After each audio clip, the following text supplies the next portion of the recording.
office teammates. We love Wake for everything he stood for. To everyone at Nesson that he worked with, TC, I'm so sorry for your loss. To everyone at the Red Sox Foundation, Becca Saul-Wasser, Wake was your partner in crime, and I'm really sorry for your loss. Everyone at the Jimmy Fund, and of course to Red Sox fans. Losing an icon like Tim Wakefield is an incredibly difficult thing, and we feel your pain, and we're really, really sorry for your loss. I do at the outset have to thank two members of the Red Sox organization for everything that they've done in our 22 years here, but especially for what they did yesterday, and that's Pam Ken and Sarah McKenna, who have been with the family ever since these diagnoses have been realized, and I just want to thank them for being there yesterday. We'll never ever forget that, and thank you for being with the family. The last thing I'll say before opening it up to questions is, I thought, as we all did, every single person in this room, everyone in the clubhouse yesterday, we thought about Wake all day, all night. And I remember the first time I was privileged to spend a significant amount of time with him, and it was on a team charter in 2002 when we went from Atlanta out to San Diego, and it was June of 2002, and he asked me all about the Father's Day catch on the field. And he wanted to know what went into it, why we did it, how it happened, because no one was ever allowed on the field at Fenway Park. And it just struck me, boy, is this just a regular guy? But we all know he was anything but regular. He's a Hall of Famer. That genuine curiosity about the ballpark, the baseball team, the business of baseball, the community work, what went into running this operation was there literally right until the end. And as I think back in our time here and the history of the Red Sox, I'm not sure there's a player that has been more active or involved with every area of the operation: player, front office member, broadcaster, community leader. And the last thing I'll say is, Jason Varitek, you said it perfectly yesterday on behalf of everybody. So thank you, Tech, for expressing to everyone what Wake meant to all of us. So thank you for that. And with that, we'll open it up for any questions. Sam, do you have any information regarding memorial for Wake or any of those sort of things? Thanks, Pete. We don't have any information right now. Hope to be getting that soon. We'll follow the lead of the family, and certainly we'll want to make sure that everyone has a chance to celebrate what was an incredible life appropriately. Sam, I guess just to get that baseball stuff, where are you in the search for a new leader of baseball operations? Sure. The search for the next leadership within baseball operations has begun. I want to make sure everyone understands that this is going to be a much different process than the last time we had a change in leadership. And what I mean by that is we plan to take our time. We plan to be very deliberate. We're going to have internal candidates. We're going to have external candidates. We are going to have a consistent, robust process that hopefully leads us to the right person or people. We've started. We've been underway since announcing the change, and we don't have any set deadline or time frame.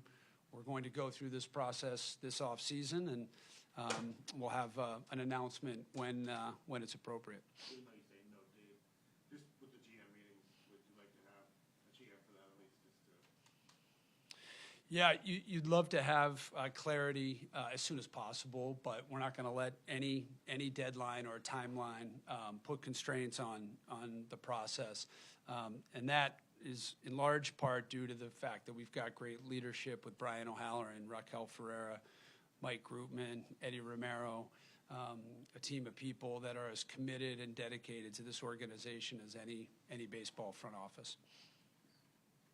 Alex, just your thoughts about me. I think I wrote something yesterday on Twitter, right? Great person, great husband, great dad, great player. Let's not forget about that. Great teammate. He was huge in the community. We always talk about Hall of Fame people, throughout the years, right?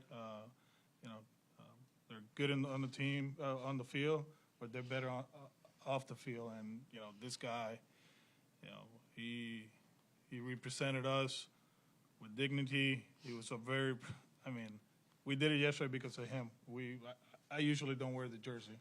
It's not that I don't like it. I just feel more comfortable wearing, other stuff. And I don't know who noticed it yesterday. I had my jersey on since like 9 in the morning, just because that's who he was, man. This guy, I met him. Well, my first game was in Baltimore when I got traded, and he was there, and his presence, and just very genuine too. He was there all the time, and we were joking earlier about 2007. We took him off the roster, right, and he was there with us, the whole way, and just a guy that, he cared about his craft. Obviously, he had to be a perfectionist because, to be able to survive at this level throwing one pitch, it's not easy to do, so you have to be on point. But he made sure everything in the clubhouse was on point, too. Very, very hard on young players, but in a good way, kind of like teach them the right way to be a big leaguer, to be a Red Sox. And like I said, man, I saw him the 14th, and with everything that he was going on, he was asking questions about us, man. And I put myself in his shoes. If I was in his situation, I have no idea. I'd probably be home, and not, be worried about others. And that's who he was. And I told the guys yesterday, it was a good baseball game. We pitched well, played good defense, but we talk about it before the game. Let's do it the right way. Wear your jerseys, go out there, and it was a very good baseball game. One of the, I don't want to say one of the best, of the season. We have probably better games than that, but it felt good inside, just to represent him the right way. And he was great from the get-go, and we're gonna miss him. The family, obviously, we're here for them, Stays and the kids. The same way he was there for us throughout, we will be there for them. And I know it's hard, but like Sam said, at one point we have to celebrate his life, right? And let's start thinking about all the positives that he brought to this organization, to this city, to us, because that's who he was. Do you have any thoughts about what you'd like the team to do to celebrate him, next season?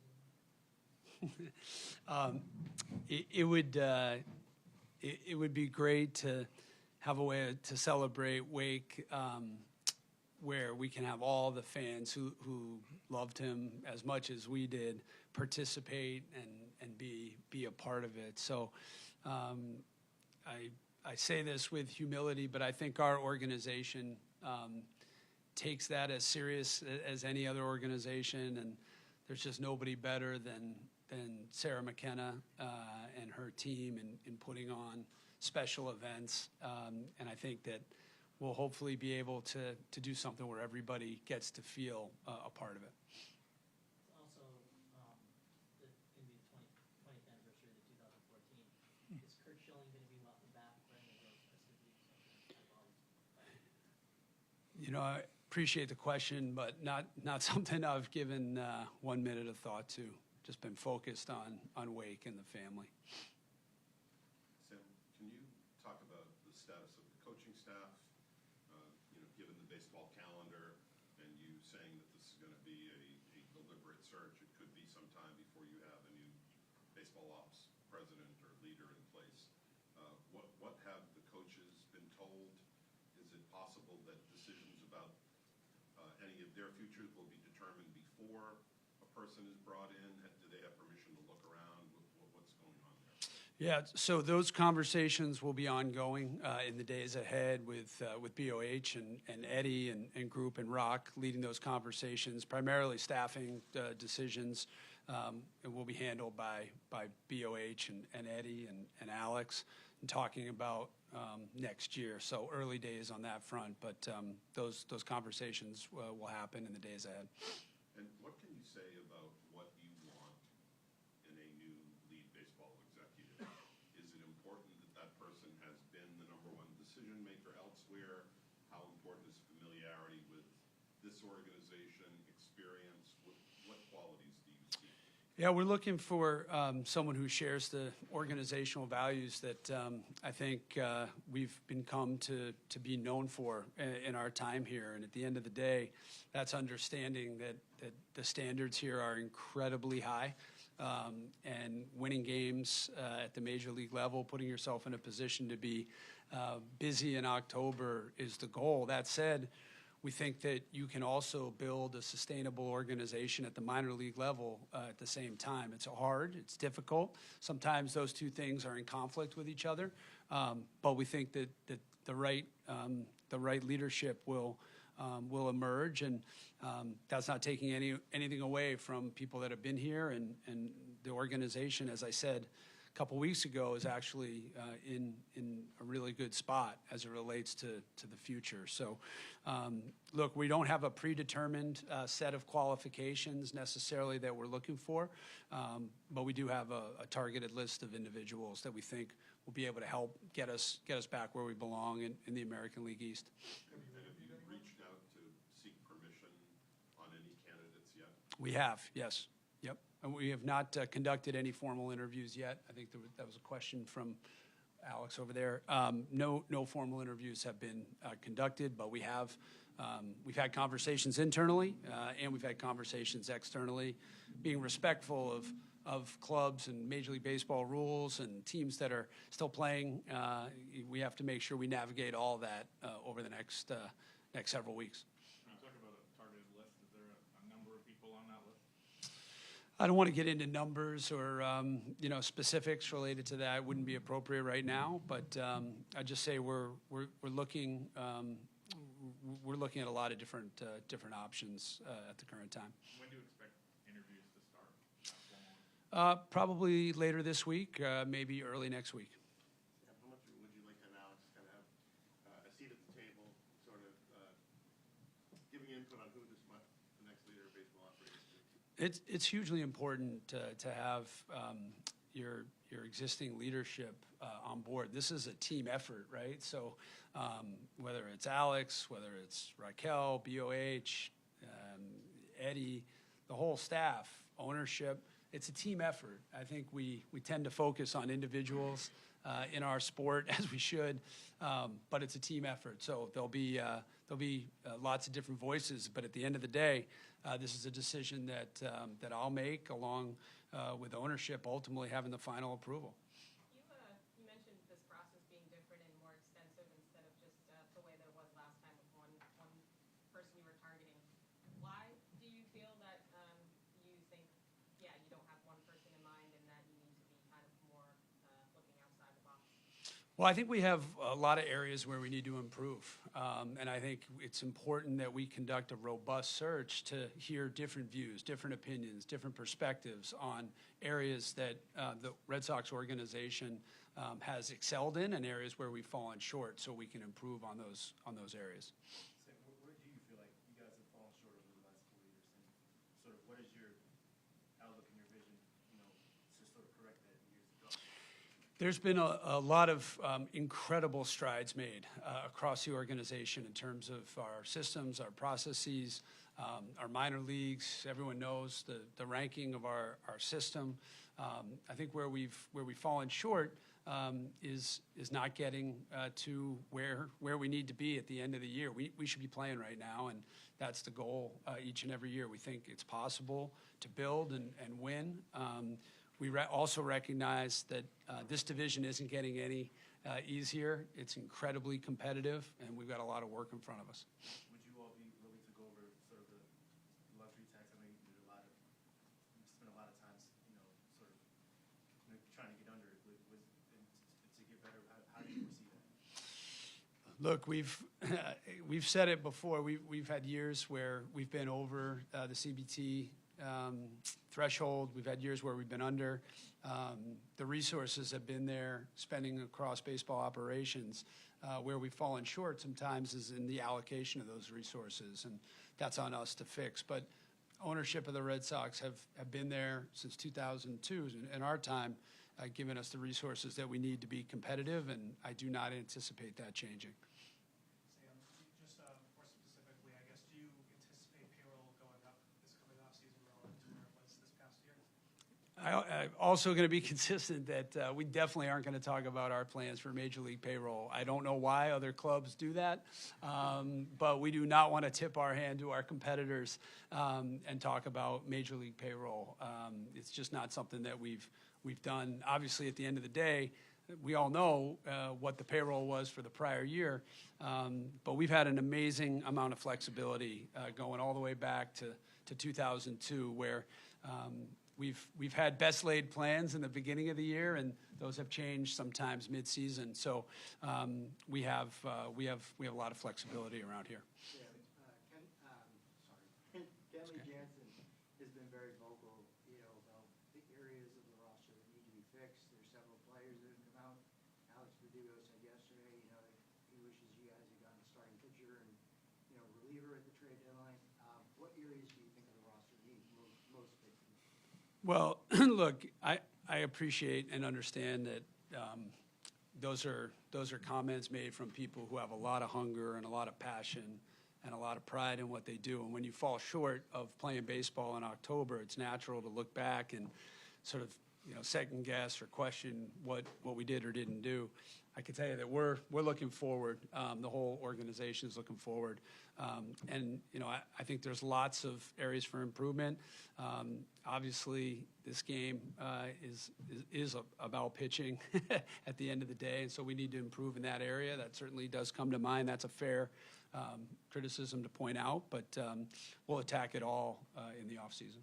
Alex, have you guys discussed at all you moving to the front office, being that baseball boss, possibly doing both? Anything, or are you going to strictly be the manager? No, we talked about it last week, right? And I was very honest with them. I'm not prepared to do that. I feel like the impact that I can make here in this organization the upcoming years, it'll be in the dugout. That's the way I see it. And they know, and it's not an easy job. Because baseball and you know how to talk baseball, doesn't mean that you're prepared to run an organization. There's more than that, and I'm very comfortable doing what I'm doing. I trust the people that we have around right now, BOH, Eddie, Rube, Raquel, Ben, everybody that is working here. I trust them. They know what they're doing. I know they trust me, and now it's just a matter of put everything together. Like I said yesterday, this is not acceptable. The last 2 years, regardless, if we were playing with young kids or veterans, it doesn't matter. We got to find a way to win more games than the last 2 years, and our goal is to play in October and win the World Series. That's our goal. So, I'm comfortable where we at, family-wise. We like where we at, and we have goals and stuff like that. But now, right now, this is it. Yeah. Do you have a larger say in what the roster looks like in terms of roster building? Like I said yesterday, since 2018, with Dave, Haim, and the group, they always listen to me. We talk about what's needed, and it's a collaboration. It's teamwork, like Sam said. So since 18, I think my baseball knowledge and what I think the roster can be or what we need to do is always, on the table. They listen to it, and then we make decisions as a group. Roster-wise, do you look at starting pitching as the biggest thing to get you over the hump? All depends how you see it, right? We made some strides in the last month. Cutter threw the ball well. You saw what happened yesterday with Tanner. Chris healthy, we always talk about him, 35 stars, 30 stars, whatever it is, he made strides, towards the end. So I agree with Sam, and I agree with the group, to win championships, you have to pitch. That's the bottom line, and we haven't been able to get to that point yet, right? I think the last time we had a healthy rotation was in 21, and you saw what happened. Before that, and sorry that, I know we talk about not talking about that yesterday, but going to the pitching, the other time we were healthy, it was 18. So that's something that the group knows. Maybe we had to make adjustments as far as the things that we do with them, preparing them, their off-season workouts and all that. But as of now, you see the talent, obviously this is something that whoever is going to run the organization is going to decide which route we're going to go. But yeah, we have to pitch better. That's important. But at the same time, we have to play better defense, right? Yeah, Alex, with that in mind, 2 years ago, this is after a successful season. In the postseason press conference, someone brought up that the team didn't seem to play that well fundamentally, and you agreed completely. You said we have to get better fundamentally. One could reasonably argue the team really hasn't in 2 years. So to the extent to which you can answer it, how much of that is coaching, and how much of that is the roster the coaches are given to work with? Yeah, we just had a meeting an hour ago with our coaching staff, and the tone of the conversation was like, we have to, find ways to improve our players. You have to be, willing to adjust what we have tried to do the last few years for them to be better. Is it batting practice, more batting machines, or trying to put our infielders in uncomfortable situations so they can be, better defensively, working the first steps, stuff that we have done the last few years with Rafi and then with Xander, right? So there's a lot of things that we have to do as a staff to be better, to improve, and if we do that, then hopefully we can put these guys in a situation to be successful. Does the staff need to change for some of those improvements to happen? I don't believe so. I think we just have to be better in a sense. We have to be willing to go and talk to people and adjust our routines, and that's something that we've been talking about it the whole season. And I know people talk about the coaching stuff and everything, but the people that follow us the whole time, you guys saw it. We did a lot of things that we don't usually do. Didn't work, but it's not lack of trying, it's not lack of effort, it's not lack of knowledge. It just, you got to keep trying to find ways for these guys to be better, and it's on us. Alex, are there plans in the offseason? I know you have plans like, say, 2019, 2020 before shutdown stuff, to meet with players over the offseason. Are there plans to do that this season? This offseason?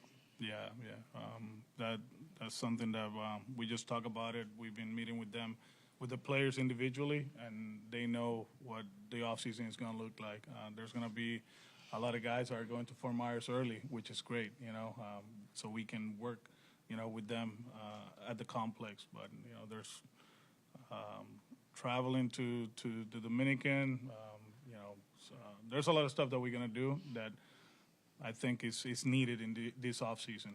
I think we got some guys that they're going to impact the big league roster next year, that they're young players, and we have to guide them through the offseason and help them out. There's specific stuff that we want them to do. I don't have to go, through the individuals or the players, right? But, there's specific stuff that we want them to accomplish this offseason to be ready for next year, and we have to be hands-on with that. So, yeah, there's going to be a lot of traveling this year. Do you know who some of those players are this year that you'll be traveling to? I always go to the Dominican to see Rafi. There's certain things that he has to do. We talk about Rafaela, as far as some of the things that we want him to do offensively. Valdi, right? Abreu, pitchers, which is going to be the easy part of it because, like I said, there's going to be a lot of them in Fort Myers about improving your stuff. If we want you to be better throwing up in the zone or use your pitch mix a little better, Like I said, I'm not going to go too specific with which players in specific, but that's what we're going to do. Alex, for a new leader of baseball ops, what besides knowing baseball, right? Just like I talked when I got the job in 18, and when we got Haim here, I think communication is very important. The understanding, I believe, the understanding of this. This is a very unique place. It's a special place, but there's a lot of noise here, and I do believe, and I've been talking about this for the last 3 or 4 years. What do you do with that noise, right? You cannot let it bother you because it will get loud certain times, and I think understanding that. As far as the baseball part of it, baseball is not black and white, man, like people think. It's not like this is the perfect way to play in baseball. Right now, there's all those teams in the playoffs. They have different ways of playing the game, right? I was just reading an article about the Twins, like they didn't strike people out 2 years ago, and they thought they were right about it, and now they're striking people out, so the game changes, and it's changing right in front of us, stolen bases, it's part of the game. It's part of it. Defense is very important. Pitching is very important, but then in the playoffs, what you got to do? You got to hit the ball out of the ballpark. So I do believe this game, it always changes. People see it differently, but at the end of the day, when we get together, whatever decisions we make, we go for it, we attack it, as a group, and we just have to, improve on whatever we decide we have to do. Sam, do you guys plan on pursuing Otani this winter? Again, we're not going to get into specific player moves or anything that could get us in trouble. But I'll tell you, there's an amazing group of men, women, individuals in our baseball operations department that are throwing every idea out there that you could possibly imagine, turning over every rock. That's when the Red Sox have been at their best, is when sort of the no bad ideas zone that we operate in. So we'll consider anything and everything to improve for the short term and for the long term. And I want to make that clear. Like, this is there's a desire to compete. You've heard us say it, and sometimes those words ring hollow when you've had 2 very disappointing seasons. But there's just nothing like winning in Boston, and we need to get that back. We want to get back. I think AC said it the other day. Like, forget the championships of the past. We need to focus on what's in front of us, and we want to get that feeling. So we want that winning feeling, and our fans deserve that. So we're going to have to do what it takes to get there, and that's what we're committed to do. With that being said, do you look at this as an all-in winter? No, I don't really even know how to define all in. Maybe it's just because on the inside we feel like we're all in every year in terms of the work and the preparation and the commitment and the dedication. And so I feel like we're all in from that perspective each and every year. Sam, you guys have finished in the last 4 years. It would seem like that's more than just hiring 1 or 2 more people to the staff. But have you guys talked about how much you need to re-examine a lot of the things that you're doing, and it's not just a couple leadership spots? Yeah, we do. We need to look at every area of the operation.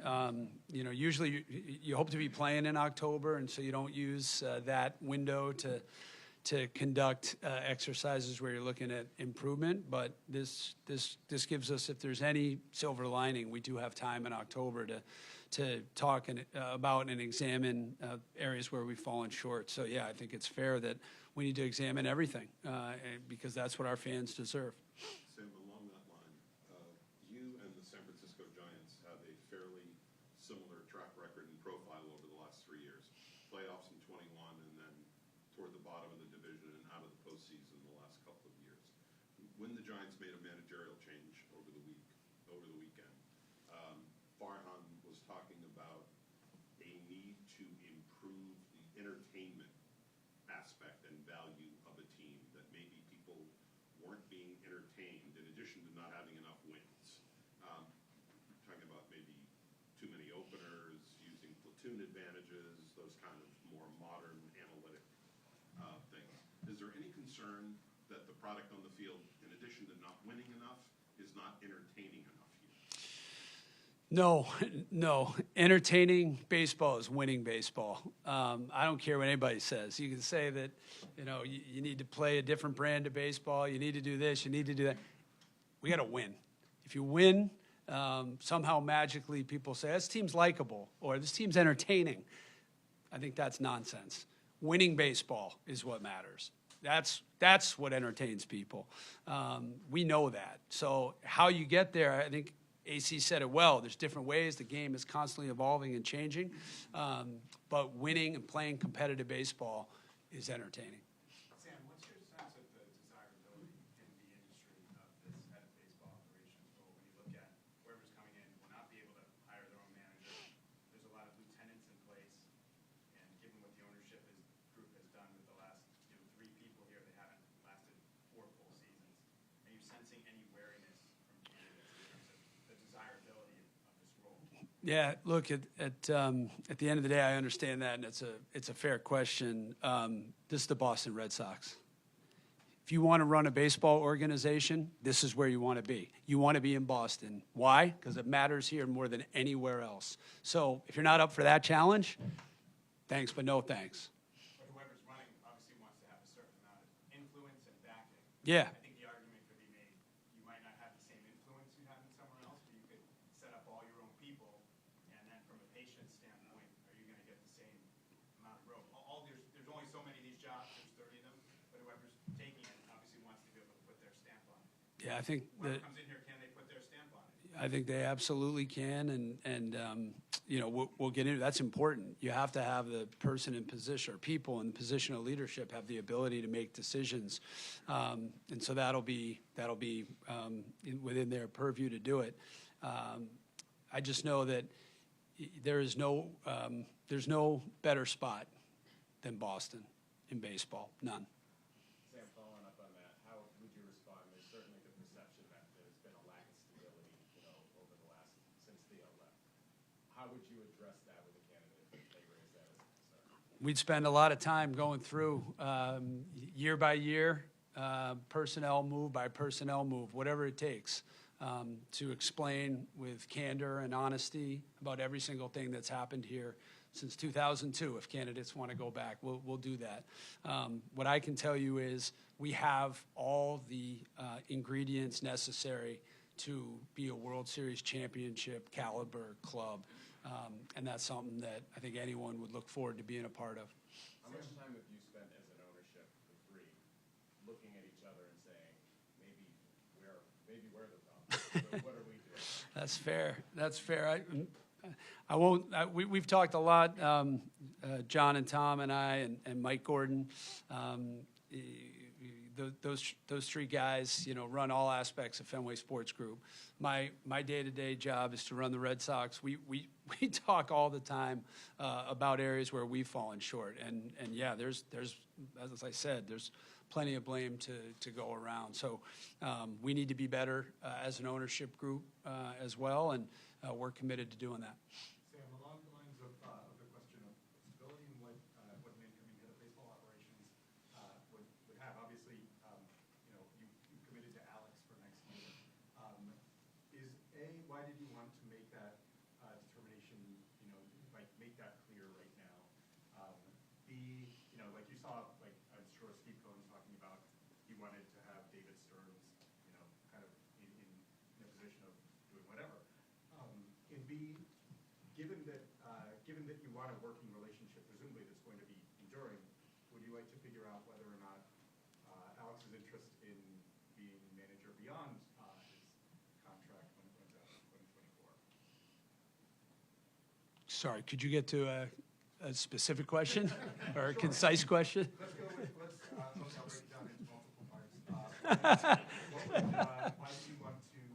Why did you decide we should commit to Alex as make clear that Alex is going to be manager? Yeah, I mean, obviously Alex is under contract. He's going to be our manager next year, and I think that's a very attractive part of Boston and this organization, coming to this organization. And 2, given that you want to have a working relationship, presumably that's going to be allowed to grow over time, would you want to would you consider figuring out Alex's future beyond 2024? Yeah, those will be discussions for the appropriate time, and they'll take place as we go forward as an organization. But this is the priority right now is to get the new baseball operations leadership structure settled and determined, and then we'll tackle other issues beyond that. Alex was trying to be my agent. I guess as your agent, have you, in these conversations, have you given further thought to whether or not you would want to manage the Boston Red Sox beyond 2024? Like Sam said, those conversations, we'll keep it between us, but I still believe I can manage and can impact a big league team more than next year. Let's put it that way. Yes, Sam, you mentioned earlier to a question not wanting to let other organizations and teams know what your plans are. You also mentioned candor with people that you're interviewing for the job. You're interviewing presumably people who work for other organizations, so how do you balance telling them things that they may use against you going forward? It's a great question. It's always a risk when you share information with people outside your organization about the inner workings of your own organization. So it's a calculated risk that you need to take in the right situation if you think it's going to ultimately benefit the Boston Red Sox. So it's a balance. Sam, the organization has spent obviously on position players with Devin's extension, Story, Vegeta, but not a nine-figure deal for a pitcher in a very long time. How much do you think that should be a priority, considering top of the market pitchers command that kind of money? Look, there's different ways to acquire pitching. There's different ways to acquire any positional player, what have you. Like I've said time and time again, we will consider all ways to improve the club. I think we've demonstrated an ability to use certain styles or methods in terms of player acquisition, using prospects, using dollars, signing people internationally. Everything is available to us to improve this club as we go forward. Beyond pitching, is there an area that you feel like you need external help at? We'll talk about it. I think, if you start looking at a roster, we do believe some of these young kids are going to impact the roster next year and years to come. They had some good seasons. Overall, it wasn't a great season, but you start talking about individuals and some of the players that were really good. They improved in certain areas. So, like I said, we have to wait and see who's going to run the operation here. I'll give him my thoughts about how can we improve, and then we attack the offseason the way we think is going to be good for us. So you said that after Heim was fired, you said that baseball operations leadership will come in with a mandate to run the department, all aspects of the department. If Alex is in place as the manager, is that all aspects that you're going to be running? Yeah, for sure. Absolutely. The person will, or people, individuals that we determine will have the authority to run the department. But I mean, is it all aspects if he can't pick his own manager?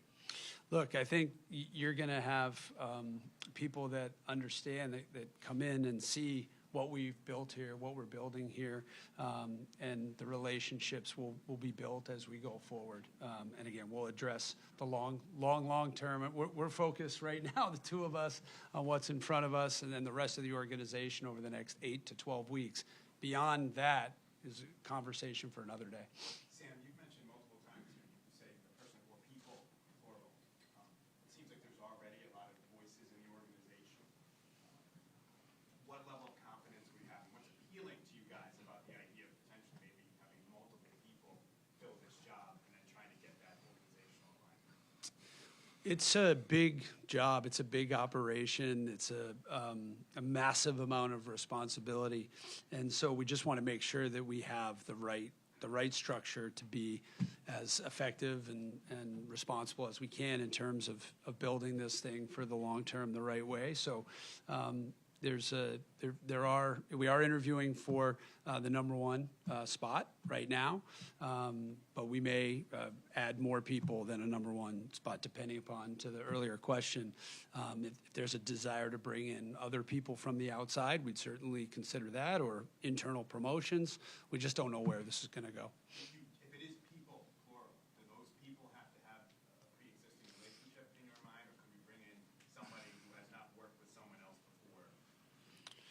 we've seen examples of both work. Dave Dombrowski came in here and elevated Mike Hazen to the general manager role, which worked pretty well. So we've seen examples where it can work, and we'll consider all options. Sam, will Mike Rootman be back?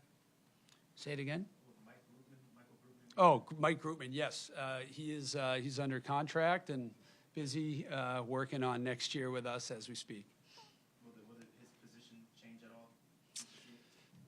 Too early to tell what may or may not happen, but he's an incredibly valuable member of this organization, and we're grateful for what he does. In terms of the candidate pool, would you pursue people who are currently the heads of baseball operations in other places? Yeah, I think you'd be irresponsible not to consider all options.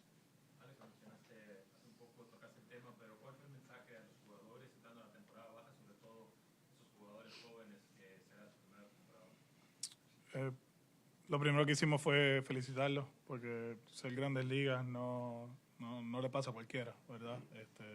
Yo creo que es un honor y un privilegio ser parte de una organización de Grandes Ligas. Lo segundo, que esto no es aceptable, que en los últimos 2 años llegar en último lugar en esta ciudad no es aceptable, que la organización no acepta eso, y depende de nosotros mejorar nuestra actuación el año que viene. Y como que ese mal sabor que tuvimos esta temporada, que tuvimos el año pasado, lo utilicemos como de manera positiva, en el sentido de que ataquemos nuestros entrenamientos, nuestras prácticas de bateo, todo lo que tengamos que hacer en la off-season para mejorar, que se sienta esa fuerza que viene de este mal sabor. Así que ese fue el mensaje, y obviamente mantenernos saludables, mantenernos en contacto y estar ready para cuando lleguemos a Fort Myers. Alex, You want to talk Yeah, I Sam? got that. Alex, is there, as far as the current group goes, is there any surgeries or procedures that you anticipate coming up? No. That will affect anybody this offseason? No. Sam, today the league announced that 17 teams had attendance over 2.5 million, and this is like almost 10% growth for the league over last year. But for you guys, Baseball Reference said only about 50,000 more fans than last year, which was the worst home attendance since 2000 for this current ownership. Are you concerned that going into this off season there seems to be not as much interest as there has been, and how do you kind of plan to address that? Well, first of all, the attendance numbers across the league were incredibly impressive. Great sign for baseball. It's obviously too early to point just to the rule changes as sort of the reason, but my gut instinct tells me that was a big part of it. We actually are incredibly appreciative of the fan support that we had this year.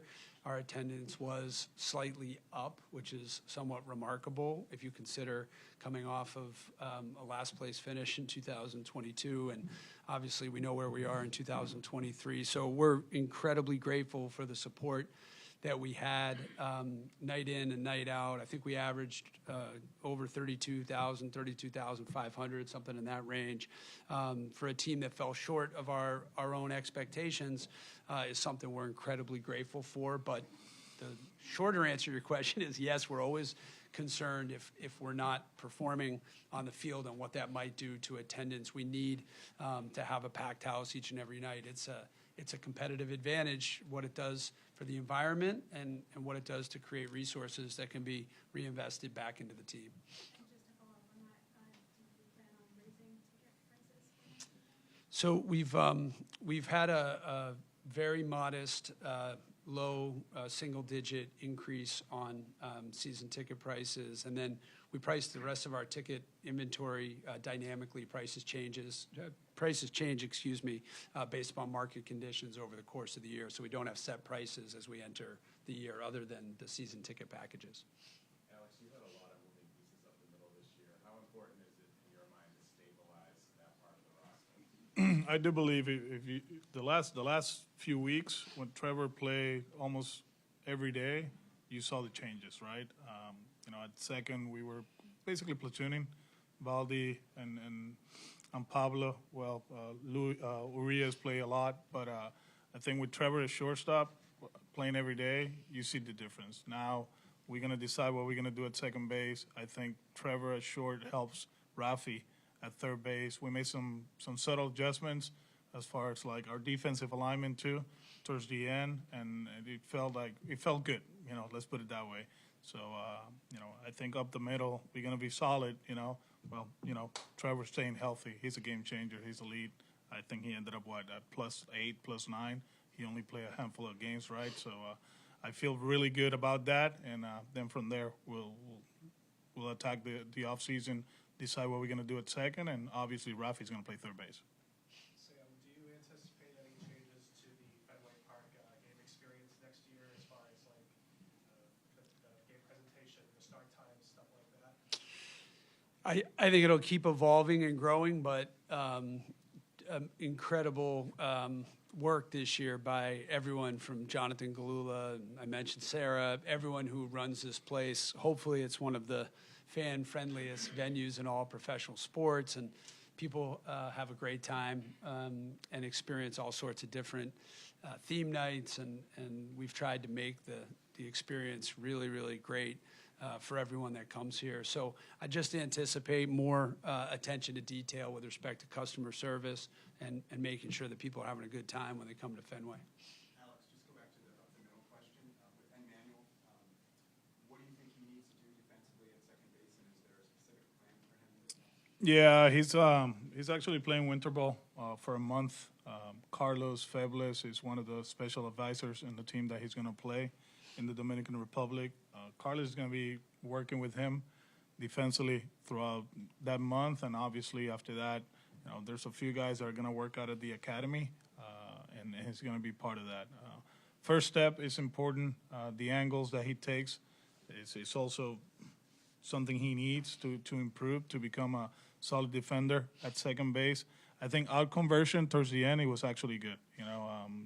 He did some things when we sent him down in AAA with our AAA staff to improve that, and he was good. Arm strength is something that we noticed that he needs to get better at. He'll be in a throwing program.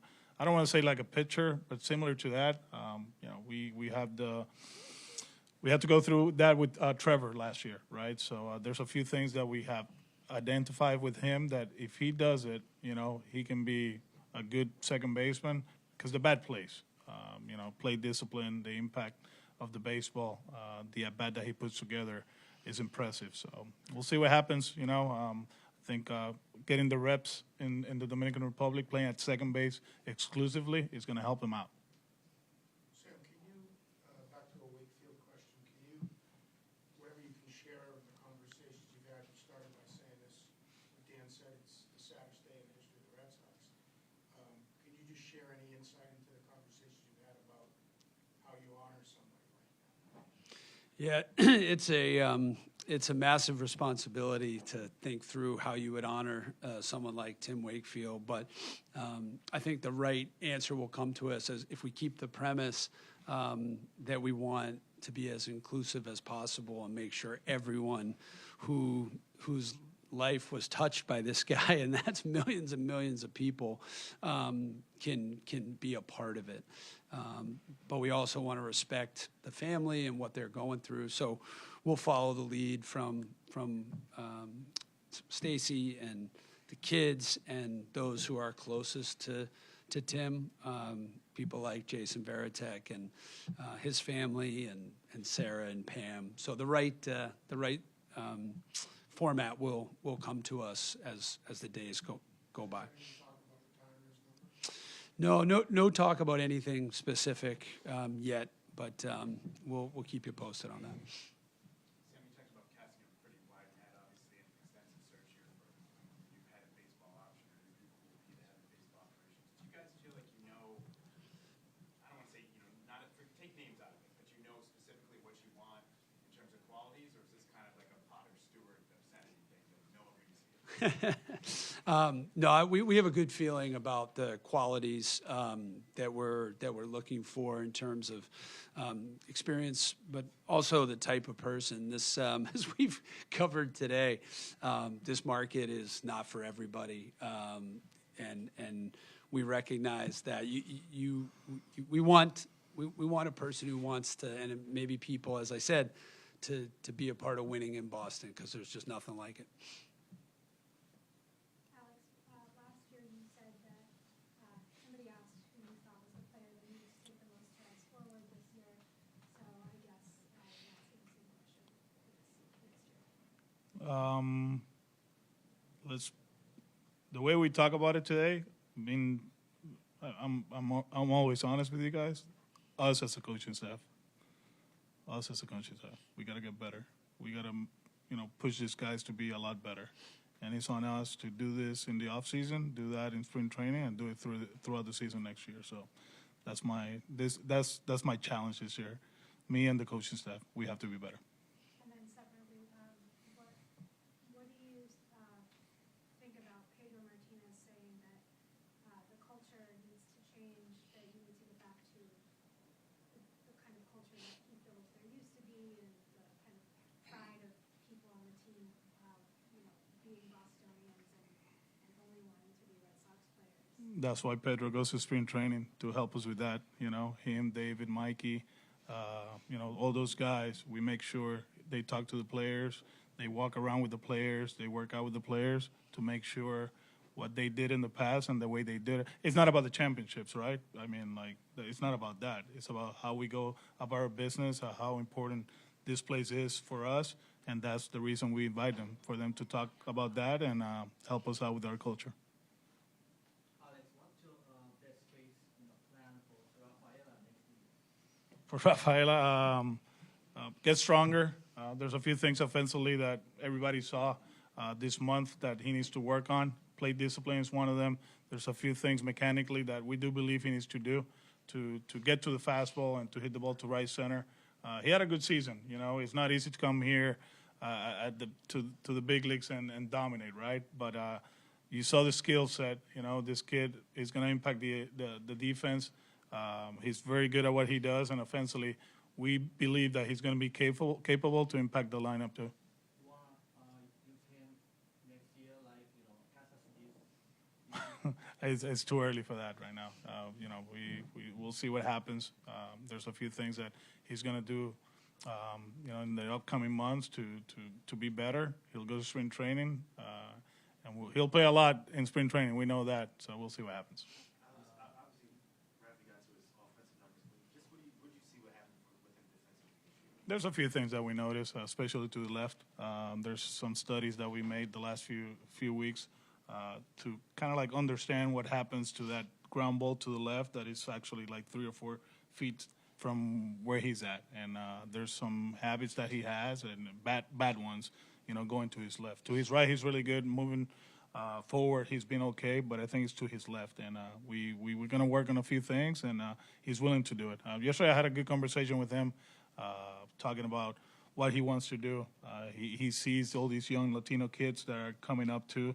He wants to be the guy to lead them, and he's going to work hand in hand with them in the Dominican Republic, and hopefully we can get him to be the infielder that we envisioned, the infielder we saw in April, right? April and May, he was really good. So that, and obviously the mental side of it, kind of hey, when you play, you're going to make errors, but then you got to turn the page and make the next play, and that's what we're going to work with him this offseason. We have time for one more. Thank you, everyone. Thank you.